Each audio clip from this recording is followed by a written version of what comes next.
পানি ট্যাঙ্কিতে ভারত নেপাল সীমান্তে পরবর্তী যে ব্রেকিং, ভারত নেপাল সীমান্তে মোতায়েন করা হলো এসএসবির সশস্ত্র সীমা বাহিনী র্যাপিড অ্যাকশন ফোর্স।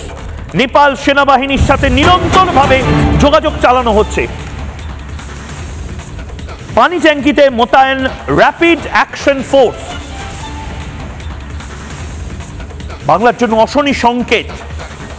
আমি এখনো বলছি, এটা রাজনীতি করার সময় নয়। পশ্চিমবঙ্গের যারা রাজনীতিবিদ আছেন, ভারত নেপাল সীমান্তে বাড়ানো হলো নিরাপত্তা। বাংলাদেশে আমরা দেখেছি নিরাপত্তা বাড়াতে এখন সশস্ত্র সীমা বাহিনী তাদের এলিট ফোর্স এসএসবির র্যাপিড অ্যাকশন ফোর্সকে মোতায়েন করলো।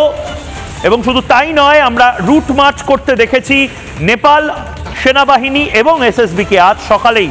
সেই দৃশ্য এই মুহূর্তে আপনারা দেখতে পাচ্ছেন পানি ট্যাঙ্কির ওই দিকটা, অর্থাৎ যে দিকটা আমরা দূর থেকে আমরা দেখতে পাচ্ছি, দূরের যে গাছপালাগুলো রয়েছে ওই দিকটা নেপাল।